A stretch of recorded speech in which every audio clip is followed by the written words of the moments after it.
Venezuela, el gobierno pues se muestra pues bastante cercano a la religión, bastante espiritual, y en ese momento el comandante Chávez fue muy crítico. Antes de escuchar a Alan Fajardo, pues su opinión sobre esto, escuchemos brevemente a una de las muchas opiniones que virtió en su momento Hugo Chávez. Escuchémoslo.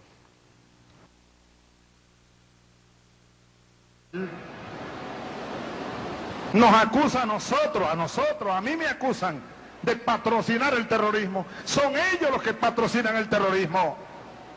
Aprovecho para condenar de nuevo, desde el fondo de mi alma y de mis vísceras, desde el fondo de mi alma y de mis vísceras, desde el fondo de mi alma y de mis vísceras, al Estado de Israel. Maldito seas, Estado de Israel. Maldito seas, Estado de Israel.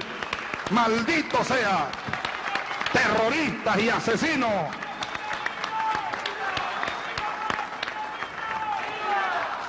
Y viva el pueblo palestino. Pueblo heroico, pueblo bueno. Bueno, ahí estaba lo que decía en su momento Hugo Chávez, que recordamos que para el catolicismo el pueblo de Israel es el pueblo de Jesús, y es el que cuida y el que Y el que pueblo, crucificó a Jesús. Sí, ¿Verdad? No hay que olvidar nunca. Era el pueblo del que pertenecía a Jesús, pero fue el que lo crucificó. Sí, algunos decían que fueron los romanos.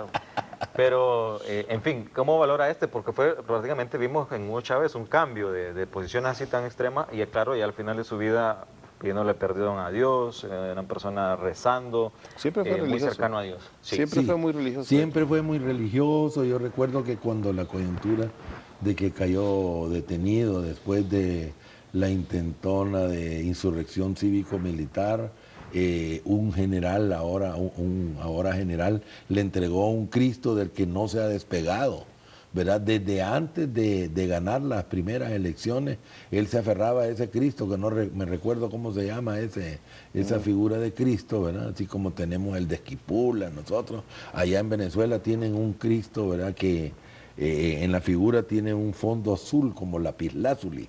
Entonces él se ha aferrado a esa figura de Cristo, y en Honduras fue también, su último Twitter, estoy aferrado a Cristo, ¿no? Exacto, sí. Sí, él vivió, es una vida muy cristiana. Siempre tuvo formación religiosa. Sí, pero yo creo que es lógico que cuando... Fue monaguillo cuando era niño. También, sí, igual que yo.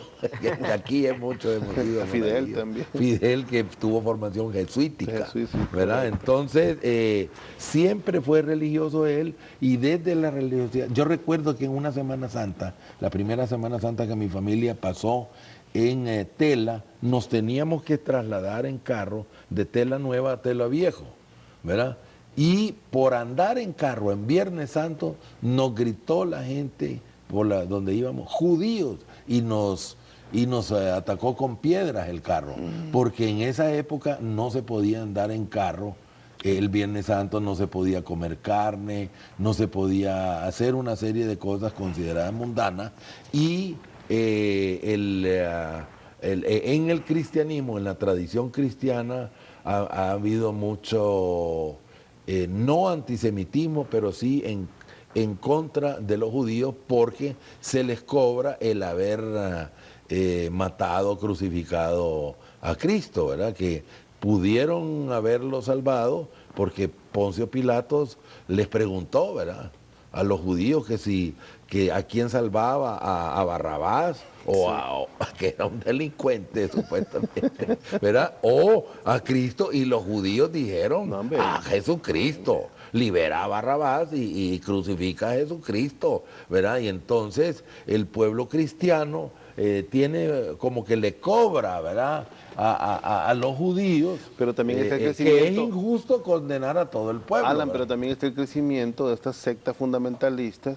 que hacen ver al Estado de Israel como el pueblo elegido, que es una tesis totalmente anticristiana, de hecho, y es una tesis totalmente... Con la que rompe Jesucristo. De hecho. Porque sí, la religión judía se consideraban que era el pueblo elegido. Y es una negación quien rompe hasta con eso de la doctrina. Es Jesucristo. Es una negación de la doctrina misma cristiana, pues el hecho de alabar al pueblo de Israel. Fíjate que yo tenía un amigo de secundaria, Carlos Poza, un ingeniero químico ahora, una gran persona, que él iba a una iglesia, fíjate, ¿sabes cómo se llamaba la iglesia? Camino a Damasco se llamaba. Fíjate cómo preparan a la gente, estoy hablando de hace 20 años, porque ahorita los norteamericanos y el proyecto sionista israelí está camino a Siria, ¿no? Está tratando, y eso es Damasco, ¿va? Tiene toda una concepción, de Siria, sí. tiene toda una concepción, ¿verdad?, de dominio del mundo, ese sionismo que controla el Estado de Israel y que ha avasallado pueblos completos. En esa misma conferencia, Libia, y lo van a hacer con Irán, ¿verdad? Lo han hecho con los vecinos, los palestinos, permanentemente. En esa misma conferencia Chávez mostró fotos de niños, ¿verdad?, víctimas de los bombardeos israelitas.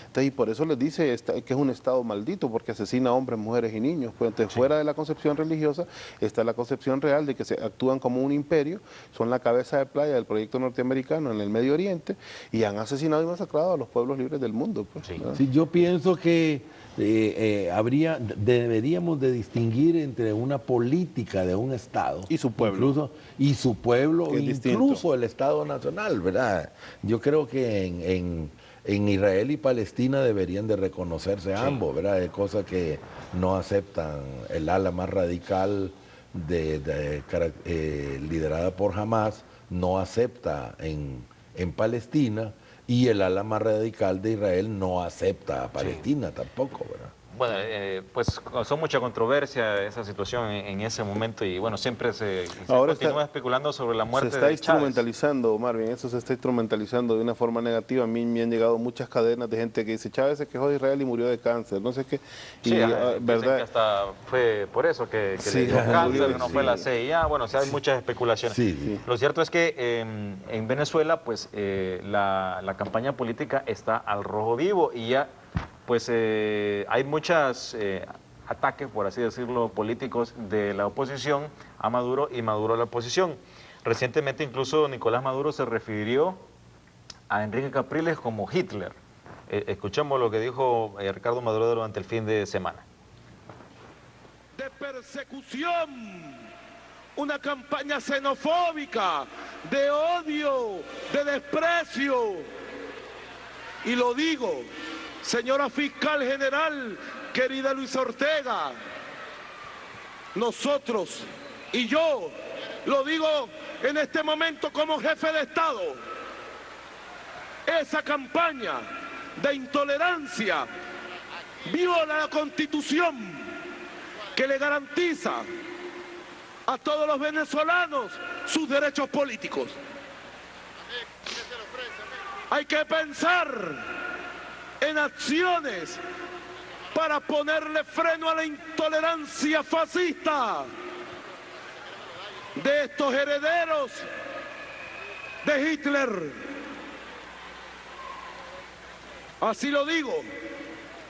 Y hay una campaña contra los médicos, las médicas cubanas, contra la Cuba antiimperialista, contra la Cuba anticolonialista. Y nosotros a esa campaña le salimos al paso.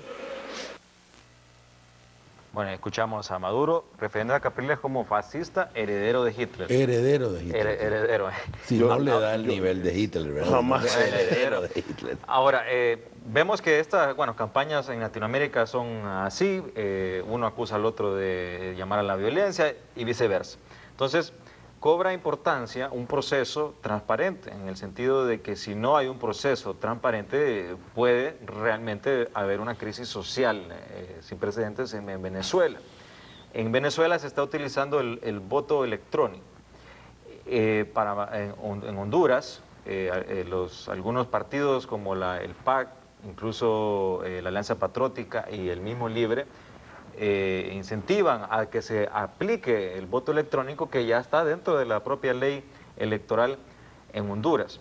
¿Cómo considera usted en Venezuela el panorama en el sentido de que estas elecciones gozan de la confianza nacional e internacional y la utilización de ese sistema, de ser exitoso, cree que en Honduras debe aplicarse para que partidos como Libre, el PAC, la Alianza Patriótica, partidos nuevos, puedan de alguna manera romper lo que el mismo Manuel Zelaya denunció en su momento, que hay desorden, fraude y corrupción en las elecciones?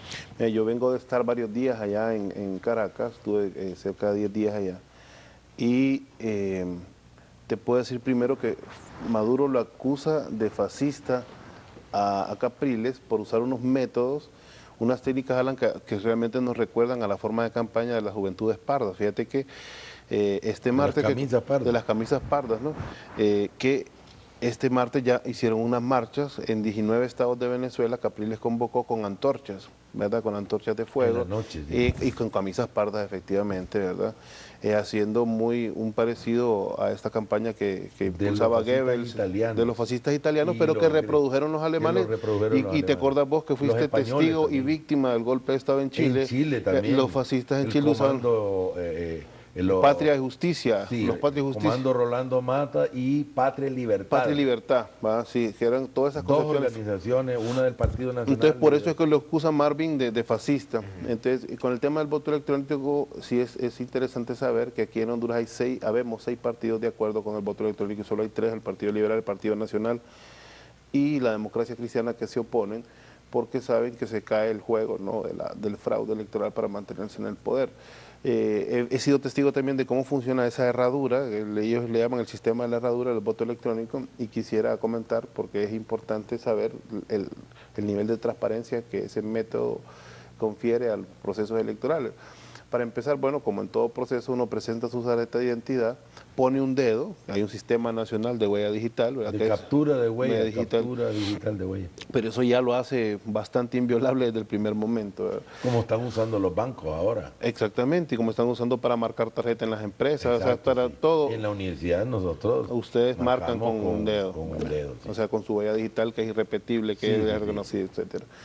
El tema es que te entregan, bueno, vas a las pantallas donde marcas, digamos, para presidente, quiero votar por Xiomara, por ejemplo. Te pregunta, ¿estás seguro que quiere votar por Xiomara? Sí. Entonces te pasa al otro, por los candidatos a alcalde, ¿estás seguro que quiere votar por Rafael Barahona? Bueno, marcas, sí.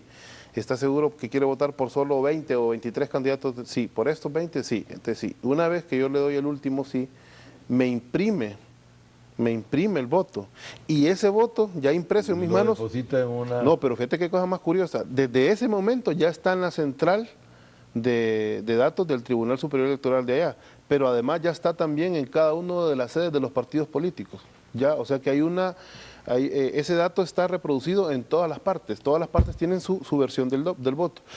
Cuando te dan el voto impreso, que ahí dice impreso, que por quién votaste, vos venís, certificás que ese fue tu voto, ¿verdad? Y lo depositas en una urna. En esa urna se cuenta el voto después y se cotejan. O sea, que es doble el sistema. Se cotejan por 2 métodos, imagínate, por el método directo, electrónico, y por el método que no se cuentan todas las papeletas porque no tiene sentido, se cotejan las necesarias para darle validez al proceso electoral.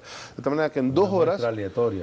Es una muestra aleatoria bastante considerable, digamos de un 10%, pero no se cuentan todas, representativas, y te das cuenta de que es un método totalmente transparente. Y si no hubiera coincidencia, se iría a una auditoría del sistema. De tal manera que el propio Jimmy Carter llamó al sistema venezolano el más perfecto.